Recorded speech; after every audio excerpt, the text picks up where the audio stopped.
Hello my viewers and welcome back to my channel. Welcome to a critical analysis where a brother exposes the hidden agenda of Western powers seeking to recolonize Africa. Now in these videos, there is a bold warning from concerned people. Among them is a brother who reveals the shocking truth behind the refugee crisis in Rwanda and beyond. From the sinister plans to create another Israel in Rwanda to the threat of occupation and violence. Now we are going to take a look into the disturbing reality of neocolonialism. By examining the shocking parallels between the creation of Israel and the current events in Rwanda, we will uncover a sinister plot to destabilize and occupy African nations. From the role of foreign powers in fueling conflict and exploiting resources to the devastating consequences for African communities. We will take a look into the disturbing reality of neocolonialism. With that said, join me as we explore this critical issue and discover the urgent need for African unity and self-determination in the face of this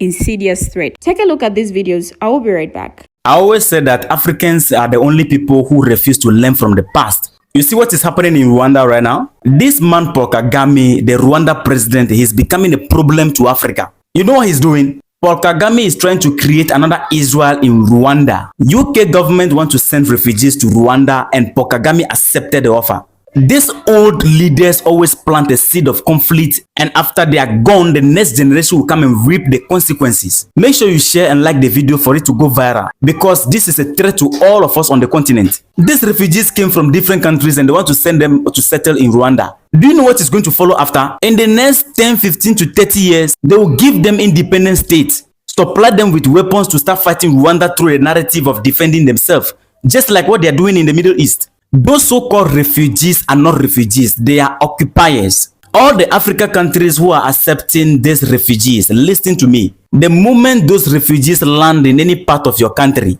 just bear in mind that that land where they landed, that land no longer belongs to you. In the process of time, they will claim it by force. In 1945, after the Holocaust, when refugees were all over looking for a place to settle, Palestine opened their arms and accepted them. In 1947-48, America declared them as a state of Israel, gave them weapons. They quickly turned and started unaliving Palestinian women and children through the narrative of defensive system.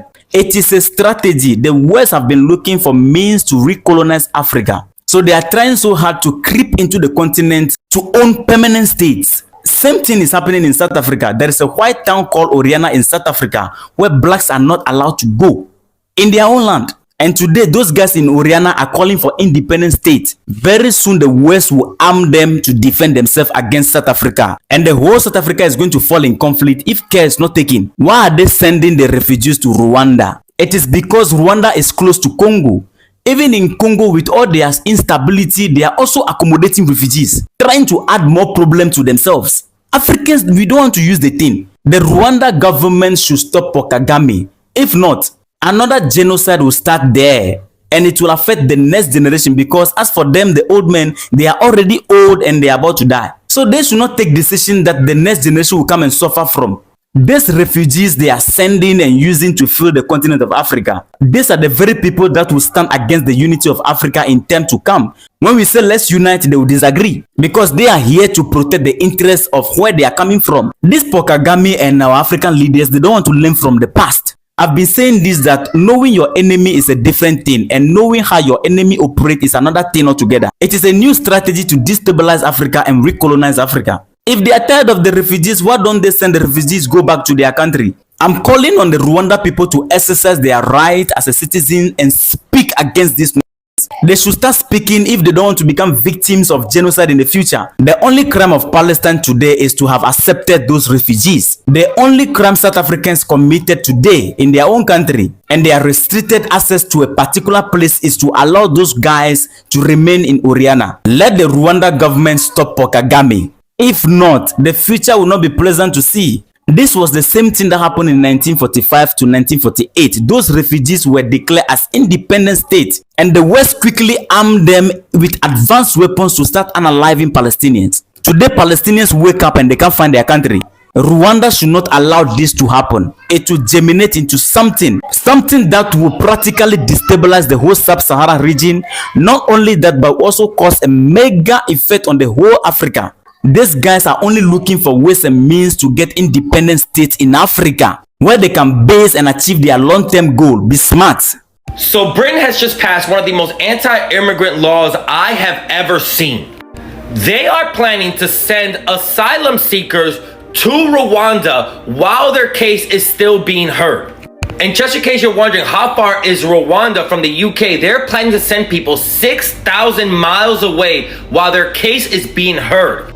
First of all, people are pointing out that this is cruel and unusual punishment for people who are seeking asylum. It is their right to seek asylum in the UK. But people are also pointing out how much this whole program is actually going to cost. Essentially pointing out the amount of money they're paying for this program. They could actually put every asylum seeker in a hotel for 3 years. Isn't that just typical of these fucking racist, xenophobic, fascist governments, that it's actually cheaper to help people, but they don't want to do that. They rather spend more money to be evil and deport people 6,000 miles away. These deportation flights from Britain to Uganda will start in the next 10 to 12 weeks. This is also being used as a deterrent for any asylum seeker thinking about going to Britain to think twice about it. Britain is only shooting themselves in the foot for doing this. They have an aging population, their birth rate is dropping, so they need immigration to help rebuild their country. But seriously, my heart goes out to any immigrant who's going to be hurt by these draconian laws. You don't deserve this. Today, as people are waking up in the United Kingdom, their government has already been awake, trying to detain and deport asylum seekers from across the country, using the new powers granted to them through the Rwanda bill. The plan is for the UK government to arrest asylum seekers showing up for their regularly scheduled meetings at the immigration services and sending out forces to arrest them within their homes that they're staying in. This exercise is meant to last 2 weeks, coinciding with the UK local elections happening later this week. They will be immediately transferred to detention centers and held there until they can have flights, with the first one scheduled for this summer.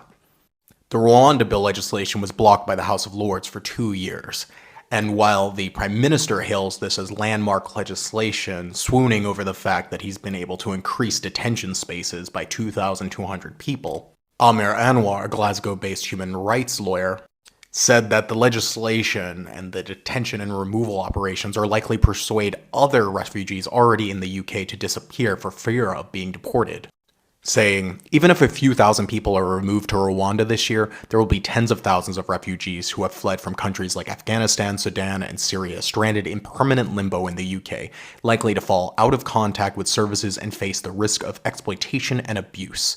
This could be avoided if the government opted instead to operate a fair, effective, and humane asylum system. Sonia Skeets, the chief executive of Freedom from Torture, a charity that supports survivors of torture, said, "News of this crackdown is sure to trigger mental health collapse in many men, women, and children in the care of our therapists. Compassionate people up and down the country will be sickened by the performative cruelty designed to generate headlines and stoke fear among people fleeing torture and persecution. This is not who we are as a country." The legislation puts 52,000 people at risk of deportation to Rwanda and creates a new power to ignore any injunctions by courts to stop the flights. The UK isn't alone, as the Irish Justice Minister Helen McEntee is also going to the UK to see how they can coordinate on such activities. The European Parliament has passed a similar piece of legislation having external deportation centers and processing. Fascist Italian Prime Minister Giorgia Meloni has also been leading the way on this with her Albania plan and Libya plan. The Refugee Council warns that over 115,000 asylum seekers will be left in a state of permanent limbo, that because of the new legislation, the UK is now barred from processing their claims and there is not enough capacity to deport them to Rwanda. And what can you do? Well, let's take some inspiration from the Scots. You can physically block the deportation and get them released. Please repost this, otherwise no one's going to see it, and this issue needs some eyes on it, because otherwise people are going to be taken away in the dark. Honestly, I couldn't agree more with a brother's astute analysis. The plan to recolonize Africa is a stark reality we can no longer ignore. The creation of a new Israel in Rwanda is a chilling reminder of the West's insatiable appetite for control and exploitation. Now, as he pointed out, the refugee crisis is not a natural phenomenon, but a carefully crafted tool to destabilize and occupy African nations. The West's hypocrisy is glaring. They claim to be champions of human rights and democracy, yet support dictators and fuel conflicts that displace people. Now, the parallel with Israel's creation is uncanny. Just as Palestinians were dispossessed and marginalized, I feel Africans are yet to face a similar fate. The West's strategy of divide and conquer has been honed to perfection, pitting African nations against each other and sowing discord. Now, the brother's warning about the long-term consequences is crucial. We must recognize that these refugees are not just innocent victims, but pawns in a larger game. They will be used to justify foreign intervention, resource extraction, and eventually the balkanization of Africa. We must stand firm against this neocolonialism and assert our sovereignty. We will not be swayed by empty promises of humanitarian aid and development. We know the West's track record, from slavery to colonialism to the present-day looting of our resources. Now, in the US, asylum seekers have been bussed from red states to blue states. Now, in the UK, Parliament has approved going one step further. Asylum seekers crossing the English Channel from France can be put on one flight to the East African nation of Rwanda, more than 6 miles away, and then forbidden from ever returning to the UK. Now, the hope is that this will act as a deterrent to anyone trying to enter the UK illegally, and then under the law, they could be granted refugee status in Rwanda and then allowed to stay there. Now, according to UK government figures, around 30,000 migrants made the crossing in 2023. Many are fleeing wars and poverty and arrive in the country in these small overcrowded boats on extremely dangerous journeys, organized by people, smuggling gangs where many drown and sink among other incidents.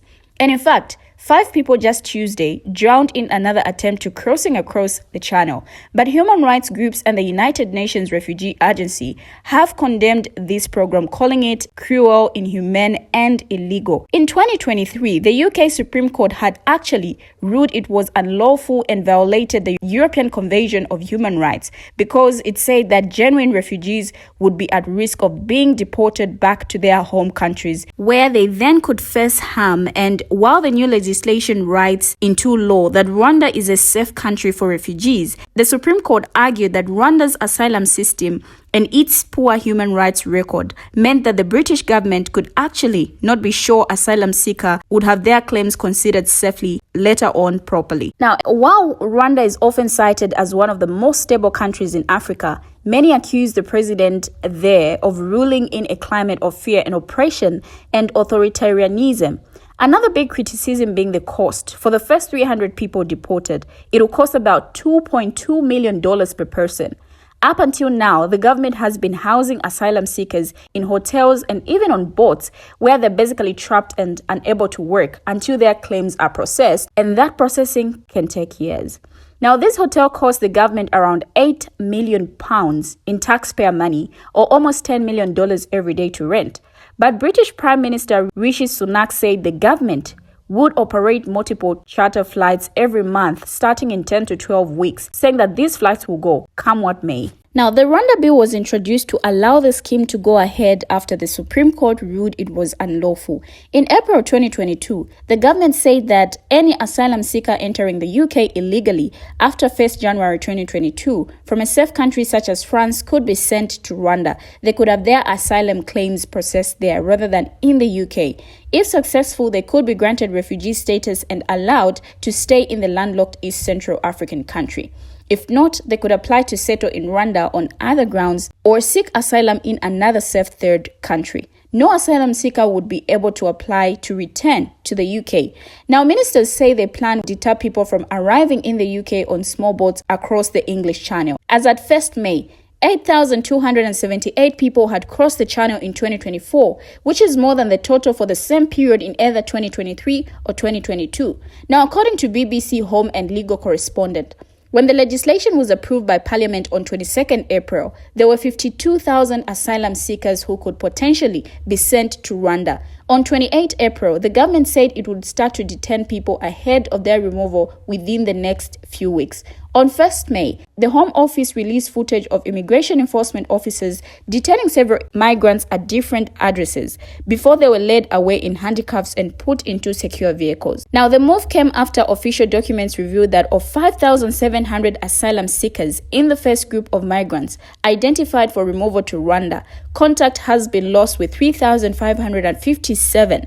A government source denied they were missing and insisted the Home Office could contact everyone under consideration. Under a separate scheme, the UK has returned a first failed asylum seeker to Rwanda under a voluntary removals program. It is understood migrants whose claims are rejected are offered up to £3,000 to move there. Now, the West's plan to recolonize Africa is a stark reminder of the continent's historical exploitation. From the transatlantic slave trade to the scramble for Africa, foreign powers have consistently prioritized their interest over African lives and livelihoods. Now, today, under the guise of humanitarian aid and development, the West is once again attempting to assert control over Africa's resources and territories. The creation of a new Israel in Rwanda is a chilling example of this neocolonial agenda, as it seeks to dispossess and marginalize African communities in favor of foreign interests. But Africa is not a playground for foreign powers to exploit and manipulate. We are a continent of proud nations, rich cultures, and resilient power. We will not be swayed by empty promises of progress and modernization that only serve to undermine our sovereignty and self-determination. Instead, we must unite and assert our rights as Africans to determine our own future. We must reject the West's patronizing narratives and forge our own path to true development and prosperity. This means prioritizing African-led solutions, African-owned businesses, and African-driven initiatives that put the needs and interests of African people first. As Africans, we need to learn from our history and resist the forces of neocolonialism. Let us build a brighter future for Africa, one that is truly African-led, African-owned, and African-driven. But with the leaders that we have, I don't know where we're going. We have finally come to the end of the video. What do you, my viewers, have to say? Share your thoughts as well in the comment section. Thank you for watching and see you in my next video.